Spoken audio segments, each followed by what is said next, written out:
कि पूरे भारतवर्ष के जो गृहस्थ और ब्रह्मचारी हैं, इनके संशय मिट जाए। पूरे भारतवर्ष के लाडली जो ऐसी कृपा करे कि उनके जो गृहस्थ हैं या ब्रह्मचारी भी हैं, उनके सबके संशय मिट जाएं, जो आप बात कर रहे हैं।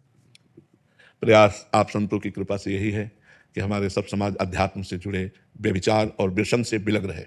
जो आज हमारे समाज में बेविचार बढ़ रहा है, boyfriend girlfriend live in relation, जो व्यसन बढ़ रहे हैं, नए नए बच्चे गंदे आचरणों में लग रहे हैं, तो प्रार्थना यही करते हैं कि सब हमारे देशवासी विदेश का आचरण ना करें, विदेशी लोगों का अनुकरण ना करें। हमारा धर्म प्रधान देश है, हमारे देश को समझो। 4 आश्रम 4 वर्ण व्यवस्था बनाई गई है। पहला आश्रम ब्रह्मचर्य है, सबका, सबको ब्रह्मचर्य का। आज उसी पहले आश्रम को ही अगर नष्ट कर दिया गया तो हमारी कैसे धर्म व्यवस्था कैसे चलेगी? धर्म व्यवस्था का पहला आश्रम ब्रह्मचर्य, पहले आश्रम में ही बेविचार प्रवेश कर गया तो फिर कैसे चलेगा? इसलिए आप संतों की कृपा से लाडली जी के द्वारा ये ऐसा हो रहा है कि कुछ लोग बदल भी रहे हैं, सुन करके लोग बदल भी रहे हैं। तो बदलेंगे, उनकी सीमाएं हैं, बदलने तक की सीमाएं वैसे संत को असीमित है, उसकी बदलने की सीमा है, लेकिन सर्वेश्वर के लिए तो बदलने के लिए असीमित है।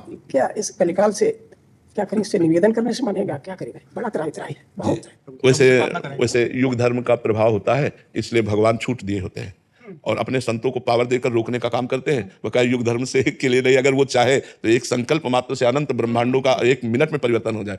अब हम लोग तो दीपक की तरह हैं, जो तो अपना अपना उजाला प्रकाश कर, कोई 10 को संभाल रहा है, कोई 100 को संभाल रहा है, कोई 1000 को संभाल रहा है, लेकिन पूरी सृष्टि को संभालना तो सिर्फ सर्वेश्वर भगवान के ऊपर है। पर युग धर्म के अनुसार वो भी छूट देते हैं, क्योंकि शास्त्रों में लिखा हुआ है, जैसे कलयुग का प्रभाव है तो शास्त्रों में लिखा हुआ है, तो इसीलिए उसका प्रभाव अपना पड़ेगा। पर संत जन लड़ते रहते हैं, उसके प्रभाव को दबाते रहते हैं और भगवान की जय और अध्यात्म की जय बुलवाते रहते हैं, अध्यात्म का संस्कार प्रकाशित करते रहते हैं। सबको देख के बड़ा आनंद आता है, ठीक है, लेकिन ये सब संशय रहित कैसे हो पाएंगे? ये कलिकाल में बहुत मुश्किल है। सो कलिकाल कठिन उर्गारी, पाप परायण सब नर कल्पित करेंगे चारा, जाय न वरन अनित्य। तो क्या सर्वेश्वर की लीला है?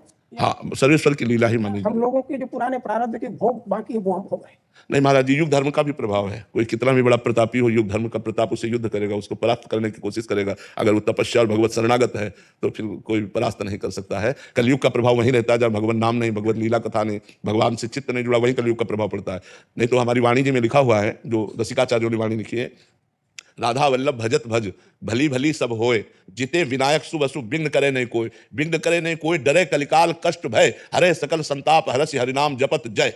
कलयुग डरता है, जहां भगवत नाम कीर्तन, भगवत कथा, भगवत वार्ता, भगवत चिंतन होता है, वहां कलयुग डरता है। जैसे संकल्प संघो शक्ति, हम 100 साधक मिलकर नाम कीर्तन करते हैं तो हम हजारों को पवित्र कर देंगे, 1000 2000 को पवित्र कर देंगे, ऐसे चलता है। लेकिन उसका प्रभाव तो चलेगा। जैसे गर्म हवा चलती तो सबको लगती है, प्रभाव मिट नहीं सकता। नहीं, प्रभाव कल का प्रभाव नहीं मिटाया जा सकता। नहीं, हम एक कोने से मिटाएंगे दूसरे कोने में परास्त कर देगा। इसीलिए संत जन तो लगे ही हैं।